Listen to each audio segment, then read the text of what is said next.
Aydi.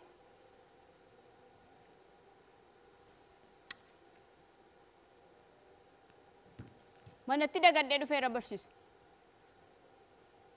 Manni kun fagaata deemee fi dubna tulfaatu. Maaloo barsiisa qorameellee deemee fi dunaa wayyi. Baay'ee fagaata manni kun kanaa hunda dhukkubaa irra barsiisa maaloo. Maaloo barsiisa. Tole ga'ee fidu.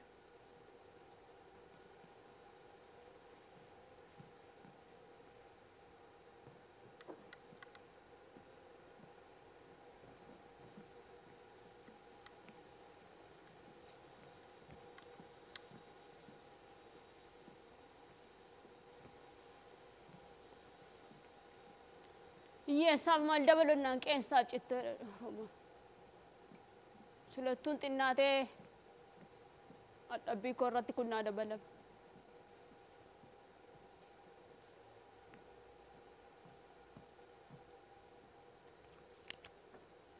Kunoo fidadhee barsiisa. Maal? Amma yeroon kee darbe. Barsiisa gonkumaa kana sirraa dhaga'uun barbaadu. Sitti meen deemee barsiisa.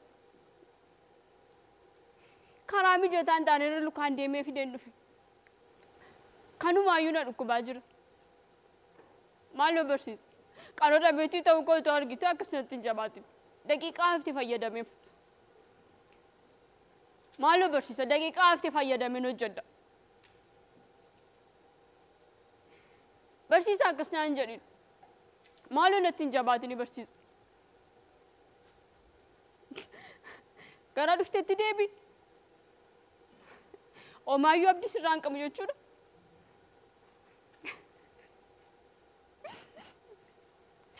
Egaa maal gatii qabaree barachuun koo. Siin nama barate biraa argan ilaalcha akkasii argadhe. Hawaasni hin baranne ana biratti dhufee seera qajeelfachuu danda'a. Seera ani qajeelchistis dhuguma itti amanee fayyadama. Maaloo barsiisa ilaalcha namummaan na ilaali. Na gargaaruu dandeessa barsiisa.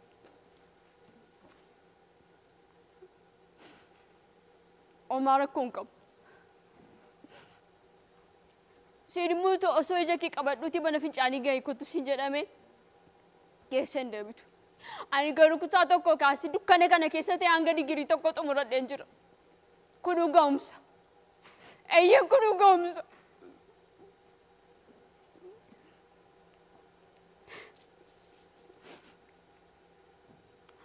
Barumsa qofaa osoo hin taane namummaa gahaa qabaachuun murteessaadha.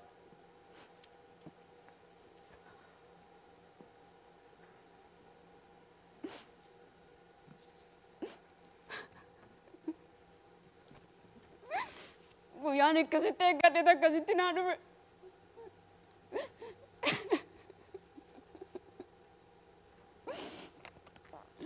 Waraqaa cittuun kunillee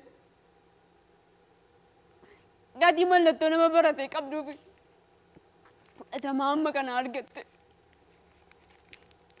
Ani garuu nama ta'e osoo hin jiru. Kanuu nama barate ta'e osoo hin jiru fudhatama dhabe. Kanaaf nama barate biratti fudhatama dhabe. Egaa hawaasa baranne keessatti akkamitti hojjedhee jiraadha.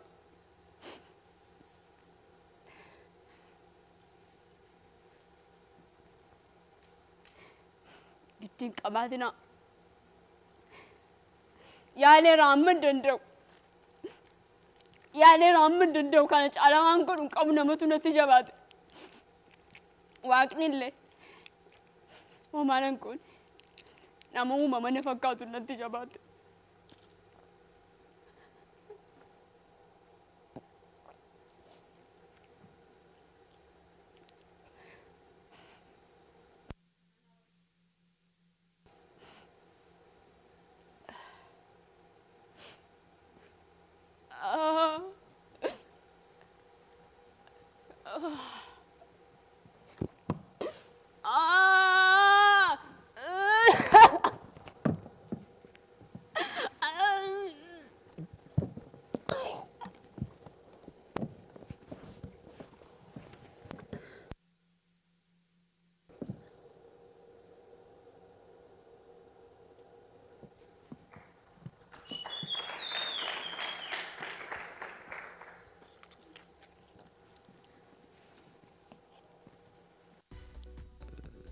seenaa kana waan nan beeku hin fakkaate.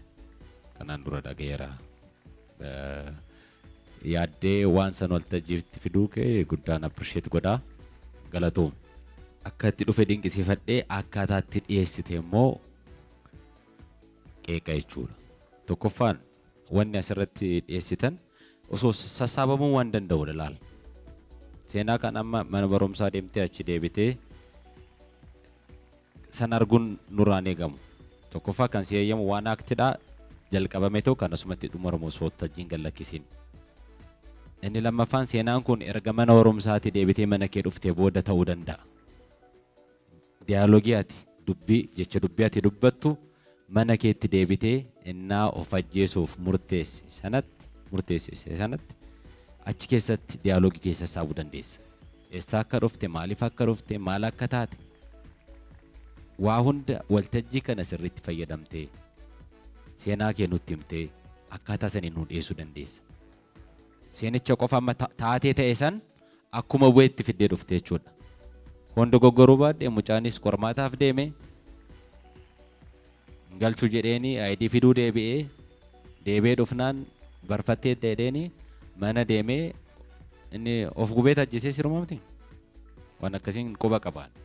So asanaarti innaan dhufumoo waan jiru sana akkuma bu'eetti osoo hin taane ergaaf qeeqaas keessatti darbuu qabu hammatee scriptitti jijjiiramuu qaba jechuudha. Seeraan. Waan teknikaal ta'e kana immoo eessa akka fiddan hin beeku gaa abaarsuma akka sabaatti qabnutu kana. Ijoolleen keenya dandeettii qabu, humna qabu, iddoo dandeettiif humna isaaniitti cimsatan garuu hin jiru. So akka hojiitti innaan laalu wantoota hedduutu keessaa hanqatu. Anaaf jechuudha. Appreciate nan godha akkaataa seenaati achi fiddee dhufte. Garuu akkaataan inni waltajjii irratti performa godhame akka dorgommiitti jira dorgommiitiin ulaagaa guutuu qabu san keessatti arguu hin dandeenyani. Wanni guddaan buruqsiif kaasee jira. Ani numaa'uu kan hin taa'ee si dhaggeeffachaa ture seenaan san baay'ee keessa kiyya waan natti dhaga'amuuf jechuudha. Seenaa san ka'umsa godhachuu ni danda'ama rakkina hin qabu seenaa san hojjechuun. Garuu seenaa namni hundi beeku san irra deebitee gaafa hoggaa dheeysitu. Tarii kun amma akkaataa qabatama jireenya biyya keenya keessa jiru wajjin namni hedduun garaa laafaa waan ta'eef malee namni si daawwatu amma TV fa'aa osoo ta'e waan haaraa barbaada namni beeyte waan beeytu sanirraa waan takka itti dabaltee fooyyeessiteeti kan fiduu qabdu jechuudha fuulduraaf waan akkanaa hoggaa hojjettu. Inni bira yeroo kan kee deebitee mana deemtee deebitee dhufte. Gabaabsuu dandeessa. Akkamii gabaabsa si fakkaata fuulduratti waan akkana hoggaa hojjettu achumatti osoo manaan deemiin waan akka doormii fa'aa waan ta'e osoo amma seenaa isaa jijjiirte ati amma waanuma beeytu san nutti himte jechuudha akkana osoo goote. Inni biraa waan ta'e san amma qaroo dhabeeyyiidha nutti hin himin himuun si hin barbaachisu amma namni si ilaaluu ni beeka waan ta'eef jechuudha. Tarii barsiisaa kan keessan hoggaa kadhachuun ifi deemtu ni beeytaa miti waan hin ta'e kanuma osoo na agartuu waan hin dhamee kana osuma agartuu osoo naaf naate maal qaba fa'aa osoo jettee malee waan akka kallattiidhaan jechi fudhatamee dubbatamu kun hedduu namatti hin tolu diraamaa kana waan akkanaa keessatti jechuudha. Inni biraa sagalee kan kee dhaga'amuudha qaba. Sagaleen kan kee sirriitti namni if duuba jiru kanuu sirriitti osoo waan takka hin cinqamin maal jette osoo hin jeeyini si dhaggeeffachuudha qabaa jechuudha sirriitti shaakaluudha qabda. Dogoggora kan kee guddaan amma kaniin siif kaasu inni bira kiniinii dhiqimsiteemi akkasiimi kiniiniin sana isaa dhufe ati deebitee qormaata fudhachuudhaaf dhufte ifin ajjeesa namichi naan dalaguu deemu san yookaan intaltiin san if ajjeesti waan ta'eef already sammuu kan kee keessatti if amansiistee nuuf dalaguutti hin jirtu jechuudha. Eessaa fide ni amansiisa mana barumsaa jira eessaa fide kiniinii san amansiisaadhaan miti waan akkasii sirriitti yaada deebi'ee yookaan bakka biraa bitee yookaan waan ta'e godhuu qaba malee hin amansiisu anaaf akka kiyyatti if eeggannoo cimaadhaan yoo laalame homaa hin jiru malee akka sadarkaa kanatti hedduu rakkisaadha jechuudha. Gaariidha. kan isaan jedhan akkuma jedhanitti haa ta'u garuu wanna tokko kanuma ka'een kaasa. Of ajjeesuudhaan duraan murteeffattee dhuftee jechuudha. Bakka noo naamijaa'ee yoo naamijaa'oo baate of ajjeesee dhamee akkasitti yaadamu. Tarii hin taanee fi garagalee itti yaadeeti sana kan xumuruu danda'u. Garuu of eeggannoo cimaadha. Anaaf of eeggannoo cimaadha. Waan isaas sii kaasan hunduma isaatu anis na fudha waan ta'eef.